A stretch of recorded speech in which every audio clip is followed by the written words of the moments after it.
Ok. C'est un chiour qui va se passer en... Ah, c'est... Ah oui.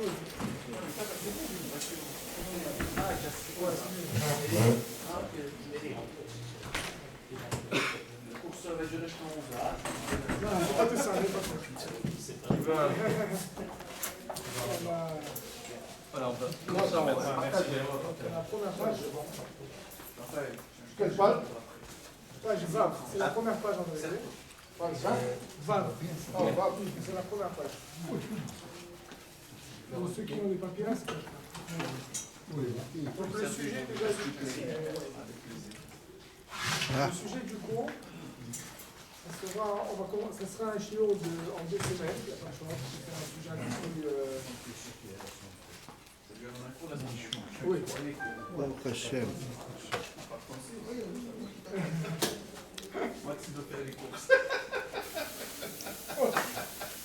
Donc c'est un cours en 2 semaines, pourquoi? Parce que vous allez voir que si j'aurais étudié directement au deuxième, on aurait peut-être compris, mais il y aurait beaucoup d'informations, ça aurait été dommage.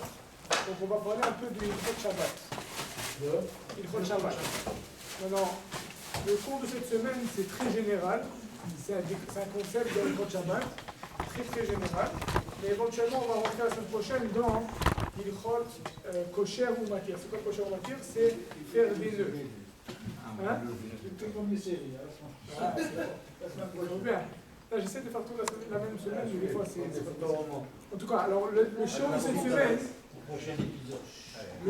semaine, c'est le nom du sujet, ça s'appelle, peut-être qu'il y en a qui ont déjà entendu parler, Melechet Marchevet. C'est quoi Melechet Marchevet? C'est ça ce qu'on va devoir expliquer. Mais il faut savoir qu'à Shabbat, contrairement à absolument toutes les halachot, toute la Torah, Shabbat, il y a le concept de Melechet Marchevet qui veut dire, c'est un peu ça le cours, on va essayer de l'expliquer, mais littéralement ça veut dire ta marchava doit suivre ton action. Ta pensée doit suivre ton acte. Je vous donne un exemple, je ne me brûle pas en disant l'exemple parce que ce n'est pas partie directement du cours. C'est par exemple quelqu'un qui se met, vous savez, il y a 3 niveaux de, disons il y a 2 niveaux de Avera. Une personne qui fait une Avera de Mézid. Mézid, ça veut dire de façon consciencieuse, volontaire. Et il y a quelqu'un qui fait une Melacha de Shogeg. C'est quoi Shogeg? Shogeg, c'est 2 choses. Il ne faut pas se tromper avec la 3e catégorie que je vais vous dire. Shogeg, c'est 2 options. Soit que j'ai oublié que c'est Shabbat, mais je sais exactement ce que je suis en train de faire. Je me réveille la nuit, je pense qu'il en est mardi, et j'allume la lumière. Je sais que j'ai allumé la lumière. Qu'est-ce que tu as fait? J'ai allumé la lumière. Tu savais que tu allais allumer la lumière? Oui, je savais que j'allais allumer la lumière. Ah, mais j'ai oublié que c'était Shabbat. Ça, c'est Shogeg. Tu as fait une Avera, mais tu t'es un peu perdu quand tu l'as fait. 2e option de Shogeg, c'est que je sais que c'est Shabbat, mais je ne savais pas que c'était Assur. Je sais que c'était Shabbat, mais je ne savais pas que c'était Assur. Par exemple, je sais pas moi, on va parler des nœuds. Papier toilette, tu déchires. N'importe quelle Avera qu'une personne a ferait, il sait que c'est Shabbat aujourd'hui, mais il n'était pas au courant que c'était interdit. Dans ce cas-là, encore une fois, ça s'appelle être Shogeg. Alors maintenant, c'est quoi la différence entre Mézid et Shogeg? Déjà dans la Tchouva, c'est différent, mais aussi dans le temps du Beth Amikdash, c'était le Korban. Quelqu'un qui fait une Avera de Mézid, et on lui dit, tu sais, tu fais une Avera, et c'est pas bien, et tu prends la voiture Shabbat, et tu n'as pas le droit, et si tu la prends, on va te lapider. Et il le fait, on le lapide. On l'amène au Beddin, avec 2 témoins. On lui dit, monsieur le juge, on a 2 témoins qu'on l'a vu prendre la voiture Shabbat. Ok, est-ce que vous l'avez averti? On l'a averti. Est-ce que vous l'avez dit la punition? On lui a dit la punition. On le prend, on le lapide, on le pend, et tout ce que vous voulez. Ok, ça c'est parce qu'il a pris la voiture Shabbat. Alors ça c'est Bémézid. Maintenant, Béshogeg, c'est il ne savait pas. Dans ce cas-là, qu'est-ce qu'il doit faire? C'est emmener un korban. Il doit emmener un korban au Beth Amikdash pour expier sa faute, évidemment faire Teshuvah, prendre sur lui de ne plus le refaire la Avera. Ça c'est ce qu'on appelle Béshogeg. Il y a une troisième catégorie. Il y a une 3e catégorie. Cette catégorie, elle s'appelle Mitasek. C'est quoi Mitasek? Mitasek, c'est par exemple, vous parlez avec un ami et vous accoudez sur le mur. Il y avait un switch. Et Et tac, j'ai allumé la lumière. C'est plus que par erreur. Mitasek, c'est quoi? C'est que si vous me demandez, est-ce que tu savais que tu allais allumer la lumière? Non. Est-ce que tu savais que Shabbat? Oui. Donc c'est moins grave que Shogeg, dans le sens que c'était quelque chose que ma pensée, ma pensée était entièrement dissociée de mon action. Ça, c'est ce qu'on appelle Mitasek. Mitasek à Shabbat, il n'y a pas de punition pour Mitasek. Pourquoi? À cause du concept qu'on appelle Melechet Marchevet. Melechet Marchevet, encore une fois, c'est une Melacha qui est intentionnelle, on va voir c'est un peu plus que ça, mais c'est une Melacha qui est, disons, à ce point, planifiée, qui est consciencieuse. Ça, c'est la première explication de Melechet Marchevet. Donc, regardez la Gemara, évidemment, on va aller beaucoup plus loin que ça, mais regardez la Gemara, la source de ce concept. Pourquoi est-ce qu'à Shabbat, ça existe le concept de Melechet Marchevet? Pourquoi à Shabbat, c'est tellement important, mon intention? Quand en vérité, pendant la semaine, moi je pensais que je mangeais des frites, mais je pensais que je mangeais un hamburger, je mangeais un jambon. Ben, tu as mangé du jambon. À Shabbat, non. C'est comme si tu n'avais rien fait. Le fait que ta kavana était entièrement dissociée et que tu n'étais pas là, alors c'est comme si tu n'avais rien fait. Comment c'est possible? Comment ça marche? Regardez la Gemara, c'est vers le milieu de la page. C'est le premier mot de la page, c'est Hado. Le premier mot, c'est Hado. À la droite, à la gauche, il y a 2 points. Hado. Hado Yadve. Vous l'avez? Oui. Non. Hado Yadve, c'est. Attends, comment on dit ici, là? À peu près au. Là, ici, Hado. Vous l'avez? La Gemara dit comme ça. Hado Yadve, Bikamiba Yaleo. La Gemara, elle demande. Hadetnan Avot Melachot Arbaim Chaser Achat. Keneged mi. La Gemara, elle demande. Il y a, évidemment, on sait très bien, ça c'est une Mishnah dans Masechet Shabbat, Daf Ain Bet, qu'il y a 39, on sait bien, 39 Melachot. La Mishnah là-bas, elle énumère toutes les Melachot, on ne va pas rentrer dans ça maintenant, mais on énumère toutes les 39 Melachot. Maintenant, pourquoi il y a 39? D'où tu m'as sorti le chiffre 39? D'où il sort ce truc? 39. Peut-être il y a une Melacha, peut-être il y a 50 Melachot. Vous savez, c'est pas marqué une fois dans la Torah, le seul Melacha qui est marqué dans la Torah, c'est, par rapport à Shabbat, c'est l'Oteva ou Esh, le feu. À part ça, il n'y a rien qui est marqué. Donc d'où je sors moi maintenant que je ne peux pas attacher, que je ne peux pas, je sais pas moi, que je peux pas faire la shrita, que je ne peux pas allumer, allumer on a dit, n'importe quel melacha abonné, que je ne peux pas construire une maison à Shabbat, qui a dit? D'où ça sort les 39? Il dit...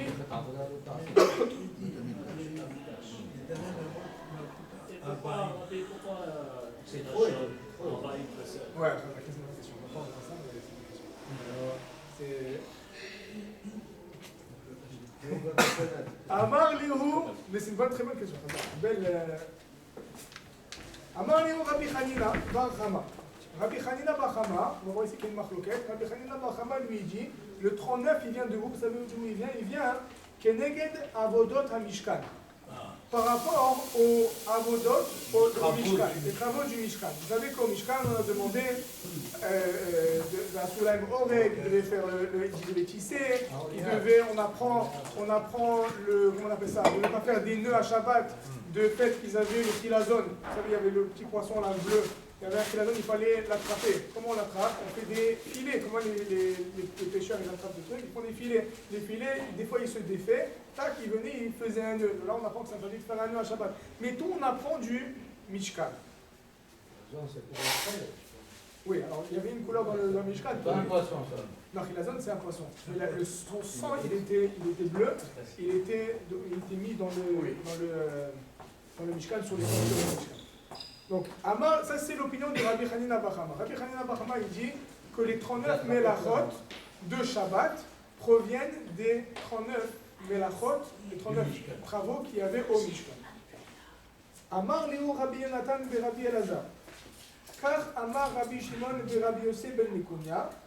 Non, maintenant. Keneged Melacha, Melachto ou Melechet Shebatora, Arbaim Chaser Achat. J'explique. Ici, il dit non, une opinion différente, c'est l'opinion de Rabbi Yonatan de Rabbi Elazar.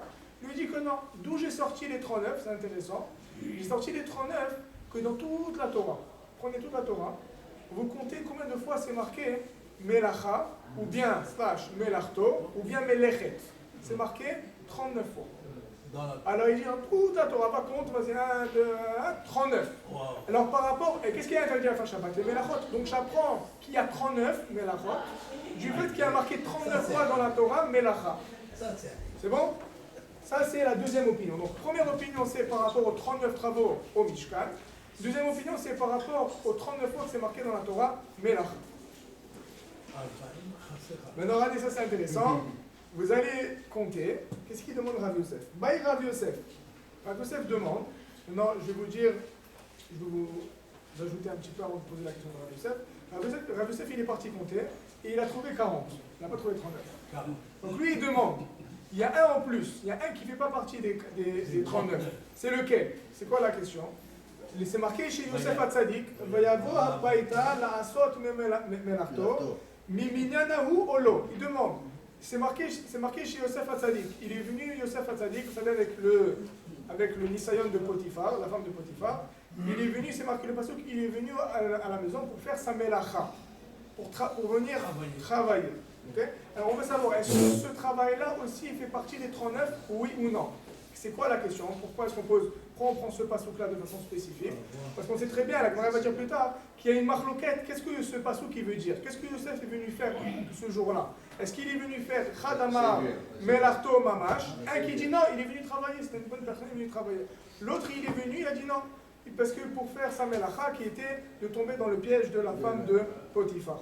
Donc, si maintenant, je réfléchis avec vous, là évidemment, si on va apprendre les 39 melachot, on ne va pas apprendre les 39 melachot du mot melacha qui veut dire dans ce sens venir faire une avera. Donc c'est évidemment qu'on ne va pas faire partie du compte des 39 melachot.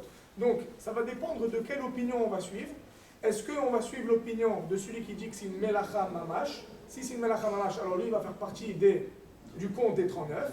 Et si ce n'est pas une melacha mamash, il ne fera pas partie du compte des 39. Amarle Abaye. Non, Abaye lui dit, alors maintenant, comme je vous l'ai dit, j'ai un peu devancé la Gemara, mais donc Rav Yosef il demande, est-ce que va y avoir Baïta la Sot Melarto, ça fait partie des 39, oui ou non? Amarle Abaye. Abaye lui dit, Veliti Sefer Torah, Velimne. Il dit, oh mais non, c'est pas Torah, on va compter. Tu me poses la question maintenant. C'est quoi cette question bidon? Viens, on amène Sefer Torah, on compte. S'il y a 39 avec lui, il fait partie, sinon il ne fait pas partie. Abaye dit, non, tu n'as pas compris la question. Nilo Amar Rabba Barbachana Amar Rabbi Yochanan. Lo zazu misham ad sheviu sefer Torah ou menaum. Ils ont dit la Gemara, qu'est-ce qu'elle dit? Ils sont venus, ils ont commencé à compter. Amarle ki kamesav kali mishum dirtiv. Alors maintenant, c'est intéressant, il y a deux psukim qui sont un peu, normalement, comme on a dit jusqu'à maintenant, normalement le mot melacha veut dire un travail. Pour toute la Torah, quand on dit melacha, c'est un travail. Il y a deux psukim où c'est pas clair qu'est-ce que ça veut vraiment dire. Le premier pasuk, c'est Yosef Hatzadik. Melachto, est-ce que ça veut dire un travail ou est-ce que ça veut dire faire la avera? Ça, c'est le premier pasuk. Le deuxième pasuk, c'est quoi? C'est le pasuk qui suit. Ki kamesav kali mishum dirtiv. Veha melacha hayeta dayam. Miminyanahu. Veha keman de amar la asot tzrachav nichnas. Je l'explique. Je dis tout, après j'explique. Odilma va y avoir baïta la asot melachto miminyanahu. Vehai vehamelacha hayeta dayam. Achika amar de shalim le avideta. J'explique. Il y a deux psukim. Il y a un pasuk qui est marqué avec le Sefer Hatzadik, comme on a dit. Le deuxième pasuk, c'est Vehamelacha hayeta dayam vehoter. C'est quoi le contexte du pasuk?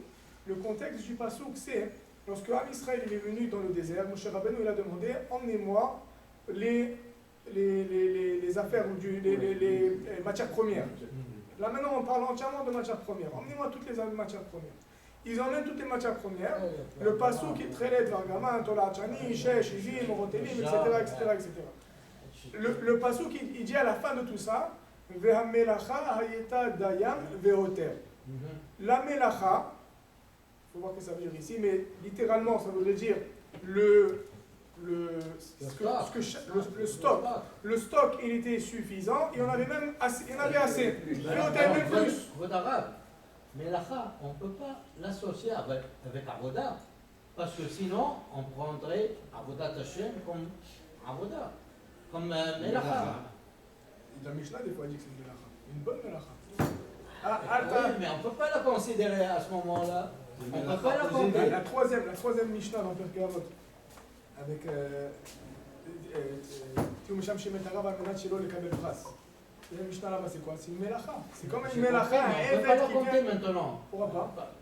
Je sais pas, parce que là, ça va ajouter aux autres. Ah, 40, ça va être 40. Oui. Non, mais encore une fois, alors, c'est ça le truc. En tout, il y a 40. En tout, il y a 40. C'est marqué 40 fois melacha. Le problème, il est, on veut savoir maintenant, c'est lequel des deux psukim, soit le pasouk de Yosef Hatzadik, soit le pasouk qu'on vient de mentionner maintenant, il y a un des deux qui est exclu. Lequel sera exclu? C'est ce qu'on veut savoir. Oui, mais c'est à quoi Bechlal? Non, mais s'il y a 40, il y a un qui est exclu. On veut savoir c'est lequel qui est exclu. C'est lequel? C'est lequel qui ne fait pas partie des 40, qui ne fait pas partie des 39. Est-ce que c'est celui de Yosef Hatzadik ou est-ce que c'est celui de Ve'amelacha Hayeta Dayam Ve'oter? Maintenant, pourquoi ça serait lui et pourquoi ça serait l'autre? Dans Yosef Hatzadik, on a compris. On a compris qu'il y a deux façons de comprendre l'idée, le pérouche de Melacha dans Yosef Hatzadik. Soit c'est une Melacha mamash, il est venu travailler, physique, et dans ce cas-là, il va faire partie des 39. Ou bien non, c'est pas une Melacha physique, c'est venu faire une Avera, et dans ce cas-là, il ne fera pas partie des 39. Quand tu dis faire sa besogne, C'est faire ta besogne, ton travail, mais il y a une connotation. De toute façon, ton travail là. C'est le même principe. C'est le même concept. Maintenant, la même chose Moi, avec.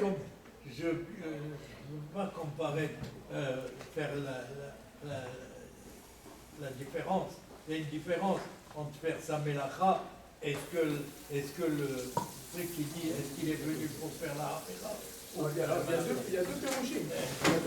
Parce que si on prend la deuxième, c'est pas une melacha. C'est plus. Alors maintenant, la deuxième option, c'est quoi? C'est un deuxième pasouk. Le deuxième pasouk, c'est Melacha Eta Dayam Ve'oter. C'est quoi ce pasouk? Donc ici, il y a aussi deux pérouches dans ce pasouk. C'est quoi Ve'amelacha? Est-ce que la melacha ici veut dire, option numéro 1, comme on a expliqué dans le sens du pasouk, c'est ça ce que ça a l'air, que c'est pas maintenant une melacha physique, c'est plutôt les matières premières qu'ils ont emmenées étaient suffisantes, donc c'est l'action de emmener des matières premières. Ou bien, Veha Melacha, c'est non. C'est pas qu'ils ont juste emmené les matières premières, c'est que non seulement ils les ont emmenées, mais ils les ont entièrement apportées, non seulement ils les ont apportées, mais ils les ont aussi préparées. Donc maintenant, par exemple. Melacha, c'est aussi une procédure. Alors, Razak, c'est ça la question. Donc dans ce contexte, c'est une marloquette, c'est pas clair. Qu'est-ce qu'ils ont fait? Est-ce qu'ils ont fait, ils ont juste apporté et ils sont rentrés à la maison, après Moshe Rabbeinu débrouille-toi, ou non, est-ce qu'ils ont fait l'action de tisser et de faire toute la procédure pour arriver à la matière, au but final, qui était les tentures, etc. Donc, le fait qu'il y a 40 psukim, tu vas devoir décider comment expliquer ces deux psukim-là. Donc, si maintenant tu veux expliquer Yosef Hatzadik que c'était de faire une Avera, alors tu devras dire que Veha Melacha et Tadayam dans le Mishkan, c'est une vraie Melacha pour compléter les 39. Et vice-versa, si tu me dis que par rapport au Mishkan, que par rapport à Yosef Hatzadik, c'était une vraie Melacha, il faudrait expliquer le pasouk dans le Mishkan en n'étant pas une vraie Melacha, mais plutôt l'action d'apporter des matières premières. La Gemara répond, c'est quoi le vrai? Alors d'où on apprend, est-ce que c'est quel pasouk qu'on va garder? Que la Gemara répond, Teku. C'est quoi Teku? Tishbi Yetaretz Kushiot Ve'arayot. Manaf. On ne sait pas. Il y a un avis, il va venir, il va nous répondre. Ça, c'est ce que la Gemara, elle, répond. Est-ce qu'il n'y a pas une troisième option pour le seul? Oui, ça ne va pas. Le travail, mais le fait qu'il s'est retrouvé seul avec elle et qu'il s'est sauvé, alors, il n'a pas vraiment fait de melacha ce jour-là. Alors peut-être qu'il n'a pas fait de travail. Mais là où ça dit la melacha d'Ayam, ça veut dire que oui, ils ont complété la melacha. Il y a une melacha ici. Non, mais dans Yosef Hatzadik, on ne dit pas qu'il a fait une melacha. Et on dit qu'il est venu pour faire une melacha. Il est une vraie melacha. Il n'a pas fait parce qu'il s'est sauvé ce jour-là. Oui, mais son intention était quoi? Là, on est. Travaillé. Oui, mais ça ne me dérange pas qu'il n'a pas travaillé. Le pasouk, lui, il parle dans l'intention de Yosef. Yosef, quand il est venu pourquoi? Pour travailler. Donc, si de ce cas-là, melacha ici veut dire un vrai travail. Malgré qu'il n'a pas travaillé. Parce qu'encore une fois, nous, le pasouk, il est dans l'intention de Yosef, pas dans qu'est-ce que Yosef a vraiment fait. Parce que comme tu dis, à la fin, il s'est enfui, il n'a rien fait à la fin. C'est dans l'intention et pas dans l'acte. Et pas dans l'action. Ok, donc Agma a dit Teikou, comme vous avez dit, M. Cohen il a dit, il n'y a pas de. Mais ça, c'est une melacha mamash. Ça, c'est une melacha mamash. Ça fait partie des 39. C'est une melacha. Donc, quand il a dit tekou, c'est quoi tekou? On ne connaît pas la réponse. Il y a un avis, c'est le seul qui va venir et qui va répondre à cette question. Maintenant, rappelez-vous, on est encore dans la marloquette. C'est quoi la raison pourquoi on a les 39 melachot? Pour l'instant, on a vu deux opinions. Opinion numéro 1, c'est par rapport au Mishkan. Tout comme le Mishkan, il y avait 39 melachot. La même chose à Shabbat, il y aura 39 melachot. Ou bien non, c'est par rapport aux 39 fois, que sont 39 en parenthèse 40, fois qui sont marqués le mot melacha dans la Torah. La Gemara maintenant elle va trancher, elle va dire comme ça. Tanya, keman de amar keneged avodot hamishkan. J'ai trouvé une braïta, dit la Gemara. Une braïta c'est comme une Mishnah, mais c'est une Mishnah qui n'est jamais arrivée dans la Gemara. Pourquoi? Parce que Rabbi Yehuda Anassi et la différence entre les Mishnah et les braïtot, ils ont été écrits par les mêmes Tanaïm, c'était dans le même temps, tout la même chose. La différence, elle est, Mishnah, ça a été discuté dans le Bet HaMidrash. Le Rabbi Yehuda Anassi, il est venu, il les a écrits, parce qu'ils faisaient partie de la yeshiva, en pleine yeshiva, ils étaient en train d'étudier, et c'est ça ce qui a été dit dans la yeshiva. Braïta en araméen, ça veut dire dehors. Bara, ça veut dire dehors. Alors dehors, ça veut dire que c'est tous les Mishnah qui ont été dit en dehors du Bet HaMidrash. Dans ce cas-là, ils n'ont pas été écrits dans les Mishnayot qu'on connaît aujourd'hui, mais c'est des Braïtot, ils ont la même puissance, la même force qu'une vraie Mishnah. Donc là maintenant, la Gemara a dit, j'ai trouvé une Braïta qui va trancher notre Safek. Est-ce que les 39 proviennent des 39 Melachot du Mishkan, ou bien des 39 fois que c'est marqué Melacha? Il dit comme ça, Tanya, Keman de Amar Keneged Avodot HaMishkan. Il dit, j'ai trouvé une braïta qui dit explicitement que les 39 melachot sont comparés, sont apprises plutôt, des 39 Avodot HaMishkan. Des Tanya, la braïta est dit, En chayavin ela al melacha shekayotse ba haïta ba Mishkan. On est chayav, clair, morceau blanc, on est chayav, dit la Mishnah, la braïta, à Shabbat, seulement sur une melacha qui était faite, la même melacha a été faite au Mishkan. Hem zarou ve'atem lo tizreu. Lo tizreu. Hem zarou ve'atem lo tizreu. Eux, ils ont planté. Pourquoi est-ce qu'ils ont planté? Alors, eux, ils ont planté au Mishkan, tout comme c'était faisait partie des... Vous êtes avec moi? Vous êtes pas avec moi? Hem zarou ve'atem lo tizreu. Eux, ils ont planté au Mishkan, semé. Et vous aussi, vous n'avez pas le droit de semer à Shabbat. Hem katsrou, eux, ils ont coupé ce qu'ils ont semé. Ve'atem lo tiktseru, et vous, s'il vous plaît, vous allez, ça sera interdit de couper, de récolter ce qu'il y a dans le champ. Hem he'elu et akrashim mikarka la agala. Maintenant, c'est intéressant, c'est bien de savoir. Ils avaient ce qu'on appelle des agalotes. C'est quoi des agalotes? C'est des charrettes. Qu'est-ce qu'ils faisaient avec ces charrettes? Ils ont été offerts par les Messies. Qu'est-ce qu'ils faisaient avec ces charrettes? À chaque fois qu'ils étaient méfarek, comment on dit méfarek?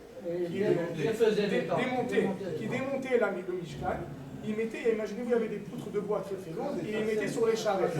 Maintenant, qu'est-ce que tu fais quand tu prends les charrettes, quand tu prends les poutres de bois ou toute chose, et tu le mets sur la agala? Les agalotes, ils étaient considérés comme Reshut HaYachid. Et le désert, c'est un Reshut HaRabim. Donc lorsqu'on prend une poutre de bois, et on l'emmène depuis Reshut HaRabim jusqu'à sur les agalaot, ça s'appelle de déplacer ce qu'on appelle aujourd'hui Hotza'a, de Reshut HaRabim à Reshut HaYachid. C'est ce qu'on appelle la melacha de Hotza'a. Donc d'où on apprend la melacha de Hotza'a, je vous demande? De là, du fait qu'eux ils emmenaient les poutres de là jusqu'à sur la... Exactement, donc eux ils devaient le faire, eux c'est bien ça. Mais moi j'ai pas le droit de le faire. Donc, Hem herelu et akrashim mikarka la agala. Eux, ils ont surélevé les poutres depuis le parterre jusqu'à la agala, jusqu'au charrette. Ve'atem lo tachnisu me reshut harabim le reshut hayachid. De là, j'apprends que c'est interdit de faire hotza'a de reshut harabim à reshut hayachid. Ça sera interdit. Hem horidu et akrashim me agala la karka. Eux, maintenant, quand c'est arrivé le moment pour reconstruire rebâtir le Mishkan. Là maintenant, qu'est-ce qu'il faisait? Il faisait le contraire. Il prenait quelque chose de Rishut HaYachid, il le mettait dans Rishut HaRabim. Les mêmes poutres, il fallait les mettre sur la terre. Donc vous aussi, Vatem le Totsi ou le Rishut HaYachid et le Rishut HaRabim, dont là on apprend vice versa que ce serait interdit de faire Hotsa'a, d'un Rishut, d'un Rishut HaYachid, d'un domaine privé à un domaine public. Hem Hotziu me'agala le'agala, Vatem le Totsi ou le Rishut HaYachid et le Rishut HaYachid. Maintenant, intéressant ce qu'il dit ici. Maintenant, eux, qu'est-ce qu'ils faisaient aussi? Ils prenaient des fois d'une agala, imaginez-vous, il y avait des agalotes, il y avait 2 par 2 comme ça. Donc il y avait 4 agalotes, donc ils étaient une à côté de l'autre. Donc ils prenaient d'une à une autre. Donc de là, on apprend transférer. Même du Yachid à Yachid, c'est interdit. La Gemara demande, mais les Rishut à Yachid, Maïka Avid. C'est pas le problème, j'ai le droit d'emmener d'un Rishut à Yachid à un autre Rishut à Yachid. C'est pas le problème de faire ça. Donc, vous voyez, moi, de cette chambre à cette chambre, c'est un Rishut à Yachid à un autre Rishut à Yachid. Qu'est-ce que c'est pas interdit d'emmener d'un Rishut à Yachid à un autre Rishut à Yachid? Abaye verava d'Amre Tarvayu, ve'etim arava d'Abar Ahava, mais Rishut à Yachid, les Rishut à Yachid, derech Rishut à Rabbi. Ce qui est interdit ici, c'est de transvaser d'un Rishut à Yachid à un autre Rishut à Yachid, mais en passant par un Rishut à Rabbi. Pourquoi? Parce que la galotte, c'était exactement la même chose. Il y avait des galottes, ils n'étaient pas collés, il y avait un certain espace entre eux. Donc en transférant plutôt les poutres d'une agala à l'autre agala, tu passais par le avir, Rishut HaRabim, Shabbat. Non, mais je ne peux pas. Il y avait les roues, il y avait les... Donc, Shabbat, Shabbat, eux, ils faisaient le Non, c'est pas Shabbat ça. Ça c'est pendant la semaine. Ah oui, pendant la semaine. Mais nous on apprend tout du Mishkan. Eux ils Pendant la faisaient ça en semaine. semaine. Nous à Shabbat ça sera interdit. Le Shabbat, on ne le fait pas. Oui, mais d'accord. Quel est le... Ils ne sont pas collés. Non, mais s'ils étaient collés, alors S'il n'y a pas de avir, Rishut HaRabim, s'ils sont mâche collés, il n'y a pas de problème. Le Rishut HaRabbi ou Rishut HaYachid, pour nous, bien sûr. Il n'y a pas de trawad, hein. C'est comme ça qu'il faut que ça se passe. Il n'y a pas de trawad, passe par là, passe par là.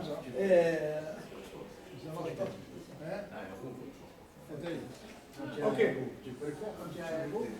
Non, c'est comme ça les lois, il faut qu'on fasse pareil. Oui, c'est différent, parce que le héros, il rend tout un Rishut HaYachid. Donc il n'y a plus de problème. Ah ouais? Parce que c'est ça ce que le héros fait. Après ça aussi, c'est un autre monde. C'est un autre sujet. Il faut s'assurer que le héros est accepté. Mais de façon générale, un héros, ce que ça fait, c'est que ça rend tout l'espace, même l'extérieur, un Rishut Est-ce HaYachid. que nous, on n'est pas yotzé avec le Régou Ashkenaz? Mais ici à Côte Saint-Luc, c'est un très bon Commence héros. pas à Vous rentrer savez que dans le héros de Côte Saint-Luc, c'est un des meilleurs héros en Amérique du Nord. Ah oui. C'est un des meilleurs héros en Amérique du Nord. c'est côté à lui. C'est connu que c'est un des meilleurs héros en Amérique du Nord. Pourquoi? Parce que je vous dis pourquoi ça. Avec un héros Ashkenaz et un héros Sfarad. Mais non, mais c'est Là, le héros Ashkenaz, c'est beaucoup d'héroïnes que vous voyez des fois, c'est des films. Les filles. Alors ici à Montréal, à Côte Saint-Luc, pardon, comme on est entouré par des trains, il y a les trains, le CN, il entoure entièrement. Après ça, il y a des barrières. Il y a le CN aussi derrière. On est entièrement entouré de murailles. C'est des vrais murs. Maintenant, il y a seulement 3 sorties de Côte Saint-Luc. C'est les 2 sorties qu'on connaît, Westminster et Cavendish. Et il y a celle-là juste à côté du centre de CN, là, le CN. Maintenant, là-bas, il faut mettre juste ce qu'on appelle sur la tapeta. Il y a un fil qu'on met.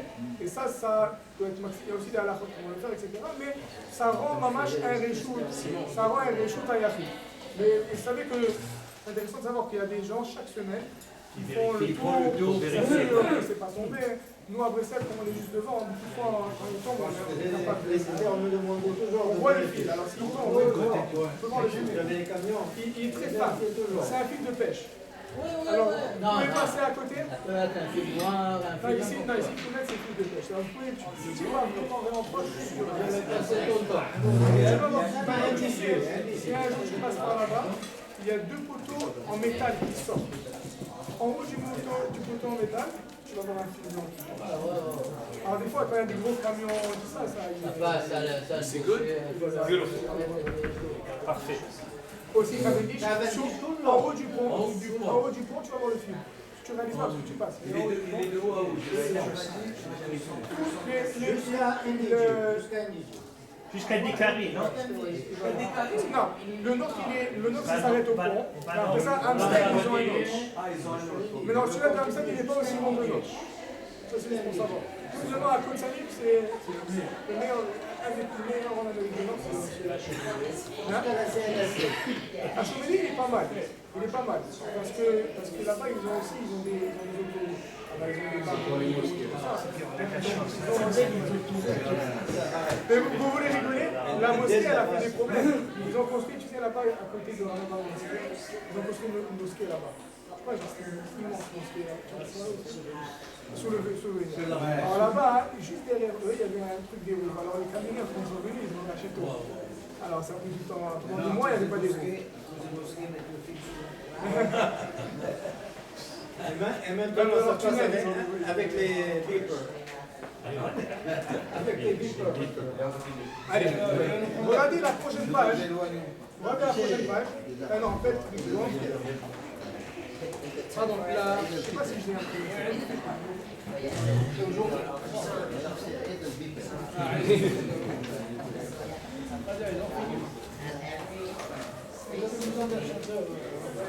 Ok, j'ai pas ceux qui ont les feuilles imprimées comme ceux de Raphaël, il n'y a pas, mais c'est juste pour pourquoi la question elle est comme ça. Pourquoi?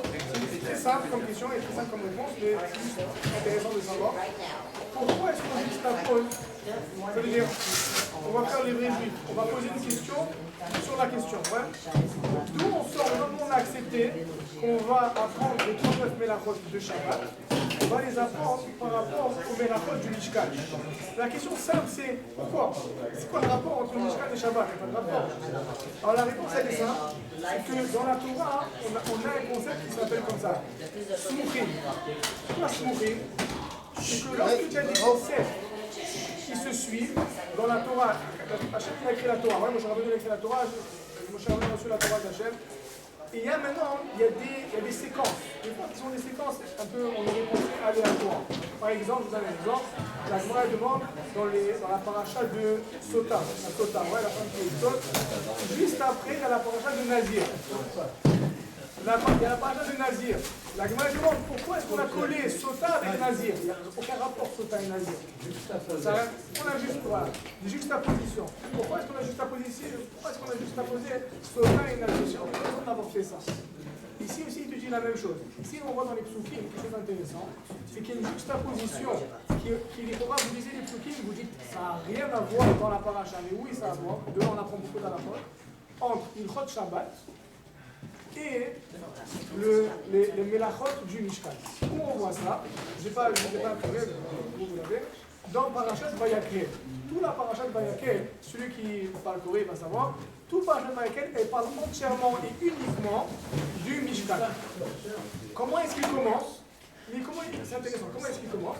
Vayakel Moshe et Kol Adat Bnei Israël Vayomer Alehem. Ele Adei Dvarim Asher Tziva Hashem La'asot Otam. Hashem il ordonne aux Bnei Israël. Sheshet Yamim Te'aseh Melacha. 6 jours vous allez travailler. Uvayom Hashivi Yilachem Kodesh. Shabbat Shabbaton Yilachem. Et le 7e jour, c'est Shabbat. De là, on apprend le fait que maintenant il y a des psukim qui n'ont rien à. Leur place n'est pas là-bas, entre guillemets. Évidemment, ils ont leur place là-bas. Mais la question est les Torah, ils n'ont aucune place là-bas, ces psukim-là. Le passage du Shabbat n'a rien à faire dans Mishkan. Le fait que la Torah les a juxtaposés, c'est pour s'enseigner qu'on apprend l'une de l'autre. On apprendra le Mishkan, on apprendra Shabbat du Mishkan. Maintenant, qu'est-ce qui est marqué dans le Mishkan? Et là, je vous lis un autre passouk, et vous allez comprendre quelque chose d'intéressant. Le passouk qui dit comme ça. Uvacharoshet even lemalot, uvacharoshet ex, la'asot bechol melechet machashavet. Le passouk qui dit par rapport à Ilchot Shabbat, que chaque... Oui, c'est Shabbat. Non, la prochaine page. En plein milieu, le passouk la Gimel. La'asot bechol melechet machashavet. C'est un nom de la Torah que dans le Mishkan, chaque action que je vais faire, ça va être une action réfléchie. C'est-à-dire une action réfléchie. Ça va être une action, et ça c'est intéressant. Ça veut dire quoi dans le Mishkan? En Chazak. Ma kavan, ça veut dire quoi? Je fais une action, je vais construire. Alors là, le passouk de quoi il parle, vous savez, il y avait, dans la vie du Kohen, il y avait ce qu'on appelle le éphod. C'était l'habit comme on a. Alors sur le éphod, il avait ici, il y avait le pectoral, mais il y avait ici des pierres précieuses aussi. Donc il te dit ici, tu dois graver, engraver, pour que la pierre, et quand tu la mets, elle ne sort pas. Pour qu'elle ne sorte pas seulement, on va dire en anglais, flush, enchâssée avec la vie. Ça c'est ce qu'on appelle le Melechet Marchevet. C'est quoi le Melechet Marchevet? Il y a plusieurs explications de Melechet Marchevet. Les explications les plus simples, je vais vous les dire maintenant. Numéro 1, on apprend de là que Melechet Marchevet, c'est une mélacha professionnelle. Ça veut dire que c'est une mélacha qui n'est pas faite de façon banale ou mal faite, artisanale ou mal faite. C'est une mélacha. Melechet Marchevet, c'est ce qu'on appelle en hébreu Melechet Ouman, professionnel. Maintenant, qu'est-ce que ça veut dire une mélacha de professionnel? Alors, il y a deux catégories qui rentrent dans une mélacha, qui vont être des sous-divisions, si vous voulez, d'une mélacha professionnelle. Numéro 1, c'est la marshava et la kavana. Lorsqu'un professionnel il fait quelque chose, il sait ce qu'il fait, sa tête est dans son fait, il fait un pot d'argile, il est en train de faire un pot d'argile. Je suis conscient de ce que je fais. Ça c'est numéro 1. Ça c'est numéro 1. Numéro 2, c'est que, ça c'est important, c'est qu'un professionnel, lorsqu'il fait quelque chose, il fait quelque chose de constructif. Mais surtout constructif. J'explique constructif. À Shabbat, il y a un concept qui s'appelle Mekalkel. Mekalkel, pas pour quelqu'un qui brise quelque chose. Pas pour reconstruire. Mais disons, un gars il est énervé, il casse le mur. Bah, énervé, c'est un bon exemple. Si tu n'es pas énervé, tiens un marteau, tu tapes. Allez, je ne suis pas énervé, je tape. À Shabbat, c'est absurde de briser. Mais est-ce que tu es chayav midéoraïta? Est-ce que tu rends un melacha de Shabbat midéoraïta? Non. Pourquoi? Parce qu'à Shabbat, j'ai besoin de ce qu'on appelle Melechet Marchevet. J'ai besoin d'avoir une conscience complète de ce que je suis en train de faire. Maintenant, une des dérivées de Melechet Marchevet, c'est, on va la dire tout de suite. Allez à la page, prochaine page. Vous êtes bon. Vous êtes bon, je pense.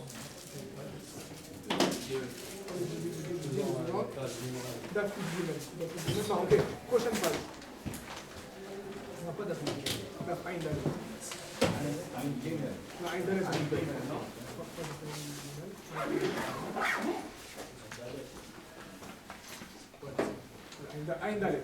Donc la troisième page, page 3. Chez vous,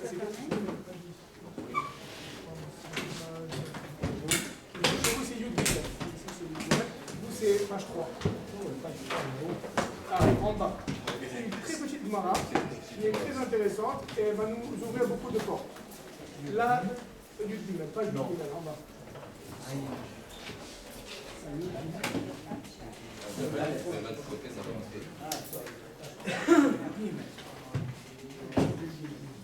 Trois lignes avant la fin.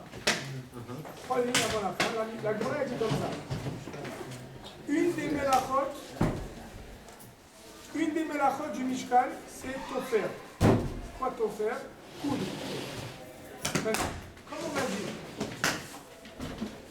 Numéro 1, rappelez-vous toujours, pour être chayav, c'est quand même interdit même s'il n'y a pas ces catégories-là, mais pour être chayav midéoraïta, il faut deux choses. Un, ma marshava, mon intention, elle doit être présente. Et deux, je dois faire quelque chose qui est, je suis métaken. Maintenant, dans métaken, ça veut dire je répare, j'améliore quelque chose. Maintenant, dans la réparation, dans ce qu'on appelle métaken, il faut que mon action, elle soit, ça c'est important, qu'elle soit une action qui dure, qui perdure. Si c'est une action qui est banale, si c'est une action que je fais un, je sais pas moi, non, c'est pas ça. Regardez la Gemara, je ne vais pas dire quoi, je vais m'engager. 3 lignes avant la fin. Ve'atover. Ve'atover, j'étais de firot. La Gemara, elle demande, Ve'a lo kayama. Ça veut dire quoi, Ve'a lo kayama? La Gemara, elle dit, mais il faudra que si maintenant, vous faites une action, pour être chayav à Shabbat, il faut faire 2 coutures. La Gemara, elle demande, je ne comprends pas, 2 coutures, en 2 minutes, ça s'enlève. Ça ne va pas tenir. Et à Shabbat, si ça ne tient pas, je ne sais pas chayav. Davar Amitkayem, ce qu'on appelle. Davar Amitkayem, quelque chose qui perdure. Ça doit tenir. Si ça ne tient pas, c'est pas Chayav. Encore une fois, ça peut être un sourd. C'est quand même un sourd, Midé Rabanan. Mais le Chiyuv Midé Oraita, il n'est pas là. Pourquoi? Parce que ce n'est pas quelque chose qui dure. La Gemara dit à cause de ça, Amar Rabba Barana, Amar Rabbi Yochanan, d'où chez Kashran, il dit tu as raison. Pour que ça fasse partie des chiyuvim de la Torah, pour que ça fasse partie des 39 mélachot, c'est pas suffisant de faire 2 coutures. Tu dois faire 2 coutures et tu dois faire des nœuds des 2 côtés. Pourquoi? Parce que les nœuds, ça va faire en sorte que ta couture va tenir. Donc même si maintenant je vais défaire ces nœuds-là dans 20 minutes, le fait que ma couture, elle a 8 nuits, ça fait en sorte que j'ai fait une mélacha à Shabbat. Et ça, c'est un yesod, parce que c'est une base pour tout Shabbat. N'importe quelle mélacha à Shabbat, ça doit être une mélacha qui perdure. Un autre exemple que je vous ai donné, c'est tourner la page, à la page 4. C'est un Rambam, c'est ça? Non, c'est ça. Ok, en tout cas, bonnet. Je n'ai pas la page, je vais faire avec toi. La Gemara est dit comme ça, dans bonnet. Regardez la Mishnah ici. 1, 2, 3. Troisième ligne de la Mishnah. La Mishnah est dit comme ça. Page 4. Non, tu l'as pas. Moi aussi, je ne l'ai pas. Reste à Yudalek, on va faire en reste à Yudalek. Vous ne l'avez pas, mais Dieu sait. Page 4, troisième ligne. La Mishnah est dit comme ça. Zéa klal. Voici le klal. C'est la règle générale dans tout Shabbat. Kola ose melacha. Toute personne qui fait une melacha des 39 melachot. Ou melachto mitkayem et Shabbat. Et sa melacha, elle perdure à Shabbat. Chayav, il va être chayav. Donc encore une fois, c'est le même concept. Une Mishnah noir sur blanc par rapport à bonnet. Tu construis quelque chose. Si c'est quelque chose, c'est un château de cartes. Si tu vas détruire, tu n'as pas construit. C'est pas quelque chose qui perdure. Maintenant, on va voir des choses. Si tu fais quelque chose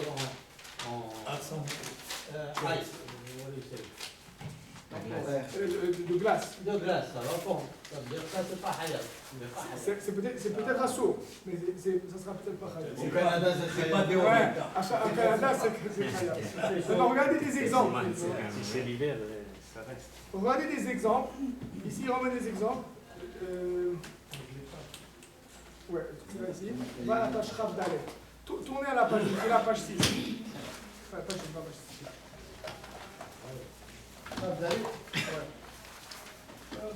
Voilà un exemple très intéressant qui arrive souvent, vous allez voir. Il dit comme ça. En hakotev, c'est le Rambam en plein milieu à la Khatetvav. Vous voyez à la Khatetvav? En plein milieu. En hakotev chayav. Kotev, ça fait partie des 39 melachot. D'accord? Il dit le Rambam.